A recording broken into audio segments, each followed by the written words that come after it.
And Hey, fuck that. I'm just out. I don't know what that is. Huh? I just closed it. It's cursed. I have no idea what the fuck is going on. All right, let's What's see. cursed? I'm not even streaming on Twitch anymore. I'm gonna try the YouTube thing, and I'll You're send you a link. in. Yeah, you're at the moment in maximum glitch mode. My voice? Yeah, your voice is suddenly very slow. Huh. Kind of odd. Yeah, I was having. Well, it's better now. It might But have for a been. minute there, you were like robot mode. Oh, it's because I just started streaming. That's why. Wait. The public test environment is only 362 megabytes. Yeah, it's just the installer for the thing that installs the game. The game is much bigger than that. So, do I need to do the public test environment? Yeah, that's the only one that's working. The other one just doesn't do anything right now. Like Okay. you can't even play the game right now. It's not even for sale. But the PTE works, and it opens up the My Games launcher, and then that installs the game, and then they have their own little thing going on with that. You don't have to sign up for anything though. Don't worry. I better fucking not. That better not, because if I have to sign up for something, you're a dead motherfucker. Oh, Elite Dangerous, you can go fuck yourself. I don't care about you. I haven't played that in a while. I want to, but I feel like you need people for that. It's not even that. I just don't like the controls. It's one of those things where I'm like, no, I actually don't like simulators. There is a lot of shit to keep track of, and you basically have to design your own cockpit controls. I know, and that's not me. Yeah, you want a default layout that's decent first. Yes, Yeah, I want something that is relatively simple. It's just not. So, yeah. Oh well. Okay, looks like come on, bitch. Make me just scroll through shit. Okay. Wait a minute. Is that in existence? Oh, cool. All right. Come on, PTE. Okay, the PTE is ready to play. Oh, it's already installed? Oh no, you're just I'm sorry, I'm just being dumb. All right, let's see. What's the size of this bitch? Or did it just crash? Or that'd be funny. Did it just? So you can't make tomorrow, yeah? No, I don't think I can. I'm just too all over the place. That's fine, man. Oh, Firewall has blocked GameCenter.exe. Oh, I'm sure it has. It's another allow access. Yeah. Legal information. I agree to the applicable rules. Applicable rules? Those are my favorite. Applicable rules? Those are my favorite. Downloading game 2.4 MB of 53.38 GB. Speed 42. Oh no, speed 42. Well, it was down to 32 KB a second, but it's hovering around 60 now. 4 days remaining. 4 days remaining. 4 days remaining. 4 days remaining. Do I really want to sit here for 4 days? Do I want to sit here for 4 days? Okay, it's jumped up finally into the 8 hours remaining. 7 hours. 8 hours remaining. It's stuck at 6 hours. We're up to 6 hours. Stuck at 6 hours. We're up to 6 hours. 5 hours. 6 hours. We're up to 6 hours. 5 hours. Man, the time is just flying by, isn't it?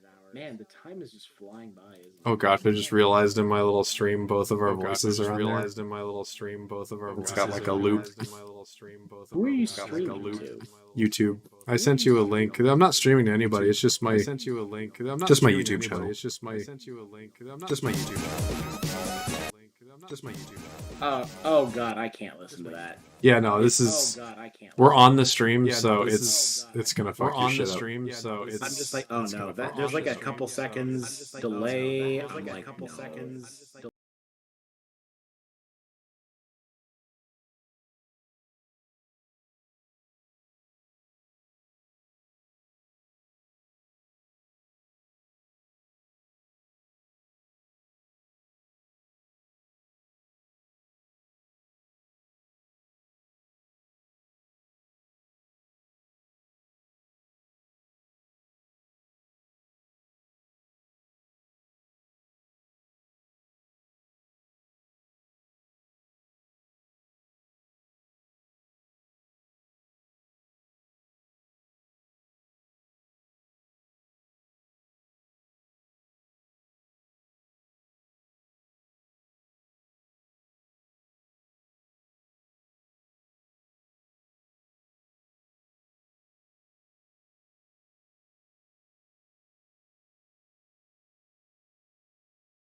into a major trait and 2 minor traits.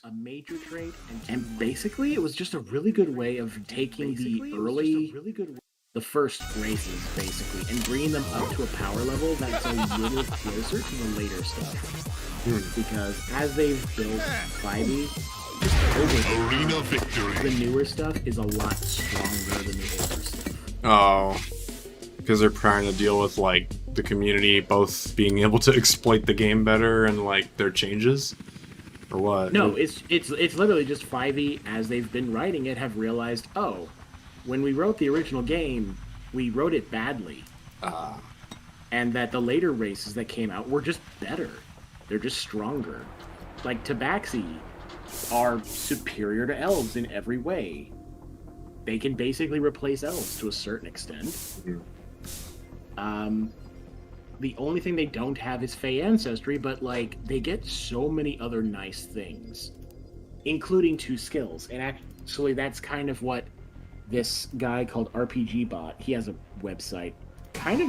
He did a little like math thing. He had an article where he basically said, yeah, the balance of the game seems to kind of favor a different style of character design later on. Just because 2 skills is actually quite good. You just get 2 free skills. I mean, that's kind of why people like the half-elf so much. So in a weird way, he basically said there's a reason why people just don't play halflings or dwarves. You know, they don't have as many skills. They don't have as many things. Or the things they do have suck. So he came up with this framework of the traits where he said, okay, if you try to break down races more into this sort of setup where you basically give them one big ability and then a couple minor ones, you can make them a lot more balanced with each other in terms of like viability. Okay. Christian did not like the approach, even though I feel like the way he took it was that you're trying to take the good races and bring them down, whereas I'm like, no, it's literally the opposite. You're trying to bring the weaker ones up.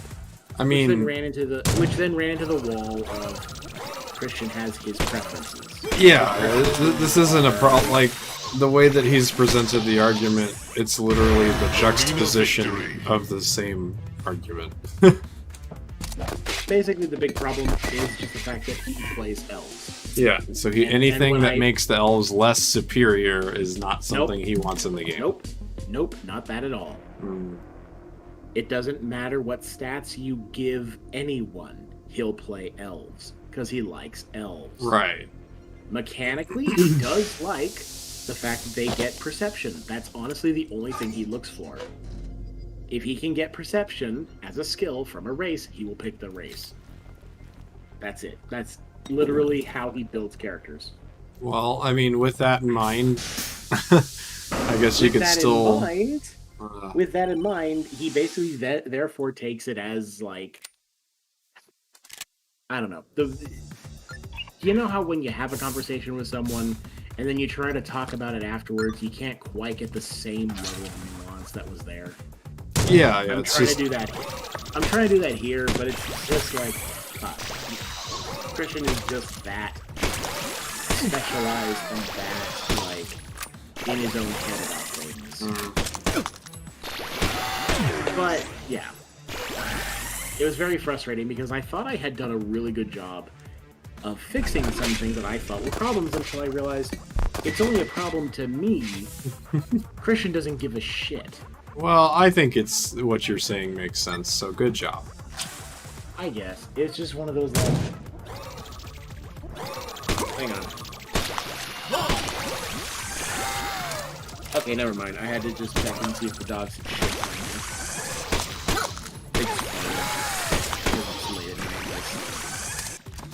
me. Anyway. Yeah. Basically, it came to a head with dwarves. Because, like... I like dwarves. I've just never been able to play one because whenever I try to build a character for them, I'm like, this is fun, but it would be infinitely better as any other race. The dwarf is just not a well-designed race, in my opinion. And the problem I ran into was, no matter what I did to the dwarf, it will never please Christian because he doesn't want to play a dwarf. Oh, well then his commentary is just not relevant to Yes. this. But then he also has a very good way of trying to just distilling any sort of enthusiasm you have for a project the way he puts it down. Okay, yeah, I understand. I do understand what you're talking about. Yeah, I don't know what to tell you other than maybe bounce the idea off of someone else. I guess, but at the same time, he's literally the other person. Yeah, he is the other experienced DM who knows 5e enough to really talk shop. Basically. Well, so that's it. Which I actually responded to the RPG bot guy, and he actually really liked my suggestions for that stuff too. So it's kind of like I felt validated and now unvalidated. well, you know, not everybody's gonna agree about what an improvement is, so I think I'd say it's a success. I don't know. I need Christian to agree to stuff because he's the other DM at the table. Yeah. Yeah, that is the issue. Like, at best, I was able to... Arena victory. Well, no, then I basically said, okay, well, part of the balance issue, therefore, I think, can actually be better addressed by just making sure that all races get 2 skill proficiencies. Like, half-elves get 2, elves get 1, just bring, half-orcs get 1, just bring everybody else up by giving them an extra 1 or an extra 2, and then he also went into a little spiel where he basically broke down why, in his opinion, skills are meaningless. And that sucks, because even though I disagree with him, it's hard to argue against some of his cold, hard logic at times. Well, it's subjective, though. Some of it's very subjective, but at the same time, it's just hard to deal with that kind of negativity. Yeah, I could see you being burnt out trying to discuss things when he's just giving you that. It's running my head up against the wall. Well, I don't know. You're always welcome to talk to me about these kind of revisions. I'll give a different perspective for sure. You know. Yeah. If you give me the data, I can crunch it in my head to see whether or not I like it. I mean, I'm already kind of going in a different direction now, just because like that was kind of soul-crushing.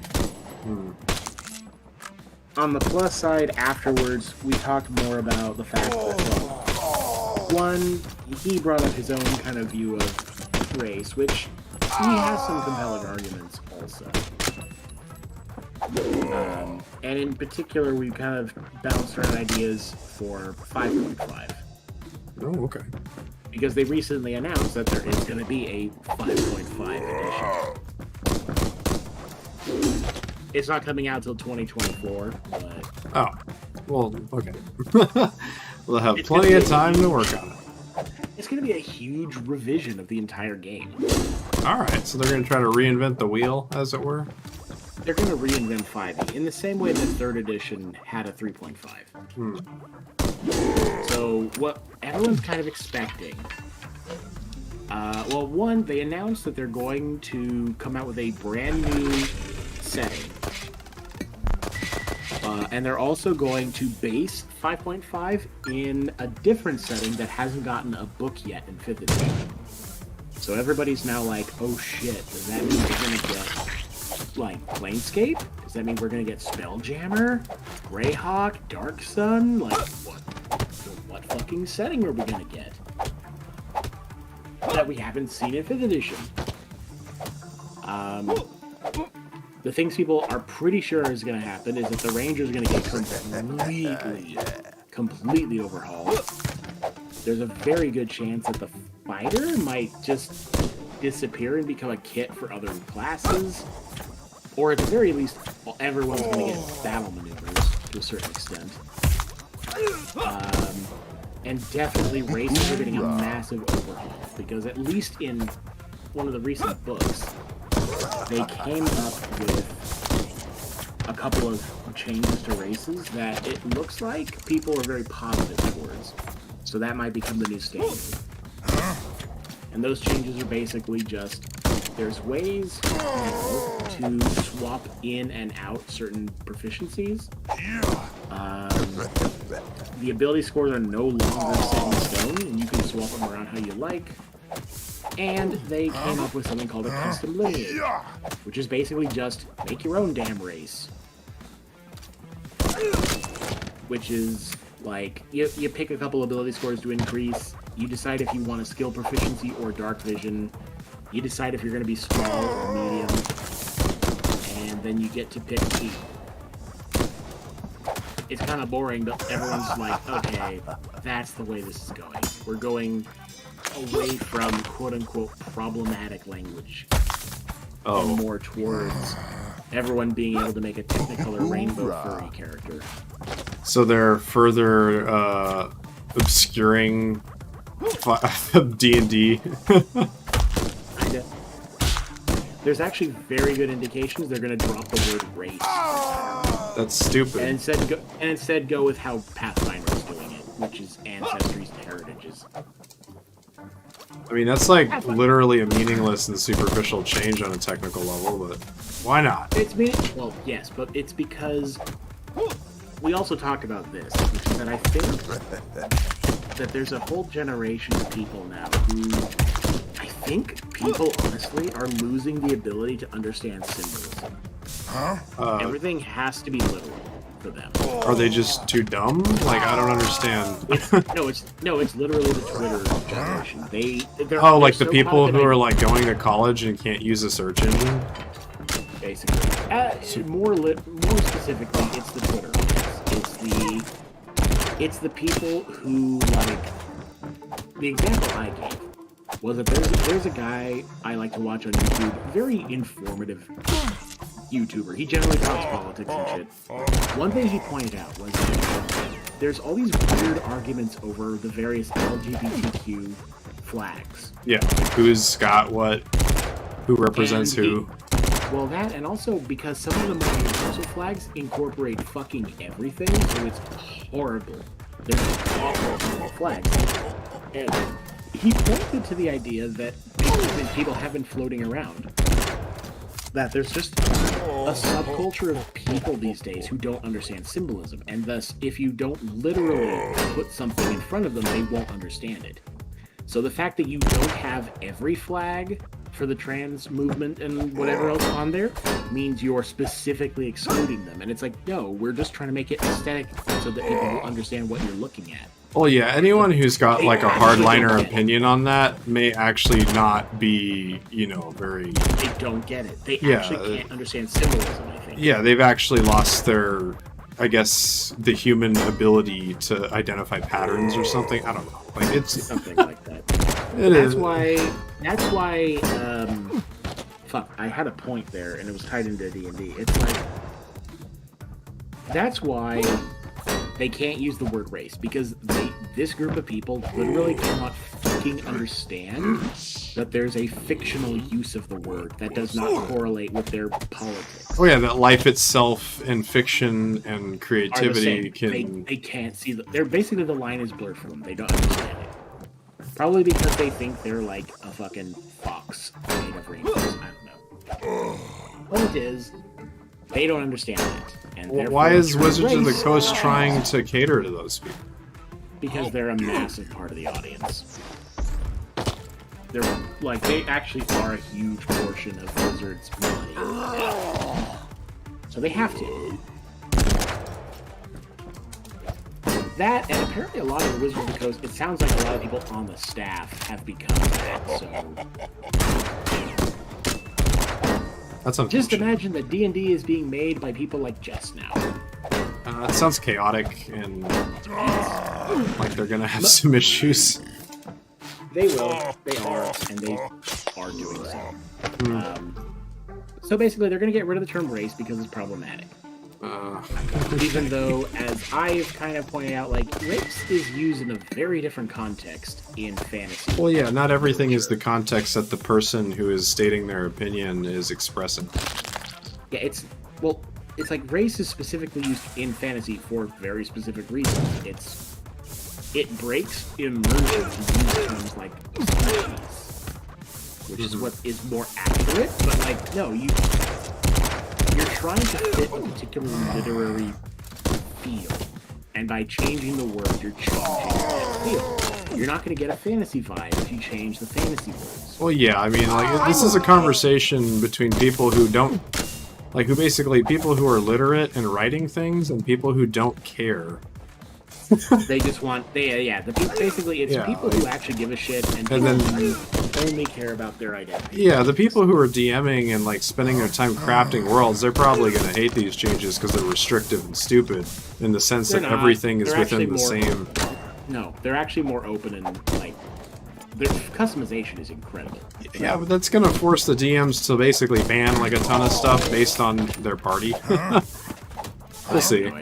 I don't know what that means. When everything is available to the players, you're going to have a lot of things that, like, DMs are going to have to remove on a game-by-game basis. Because they're just imbalancing the game. Anyway. No, we already do that. That's fair. Like, if someone asks me, can I play an RFI code, I have to tell them to go fuck themselves. Okay, well, yeah, I guess if nothing changes then. I actually don't care that much about them, but I care about some other races that I know some people in our group or in our group adjacent would want to play, but I'm like, I don't want to deal with that. I don't want to make a world that has that. Yeah. But so, like, nothing like that changes. But what changes, I think, is just the base game and who it's catering to. Which, we'll have to see how that turns out. Because it sounds like they're going to keep using the term lineage and, like, ancestry, heritage, which I'm like, okay, I'm fine with. The removal of the word race feels like they're bowing to certain social pressures, which they shouldn't. Yeah, I'm not game for that. But it is what it is. So they're going to be doing all kinds of major changes to the rules in the next couple of years. We'll see how that turns out. But in the meantime, me and Christian have just been talking about our own, essentially taking all of our own ideas, and just making a 5.5 for our table in the meantime. Which at this point basically includes basically revamping backgrounds to make it more part of the race stuff. Because race or ancestry should be biology only, so like dark vision and weird abilities you get because you're a dwarf or an orc or whatever. And then your background should be something more like the culture you're from. And so allow, because if you're an elf from a warrior culture, you should have some warrior trait as opposed to magic. Yeah, as opposed to experience as a courtesan or whatever else. Or whatever else. We also wanted to just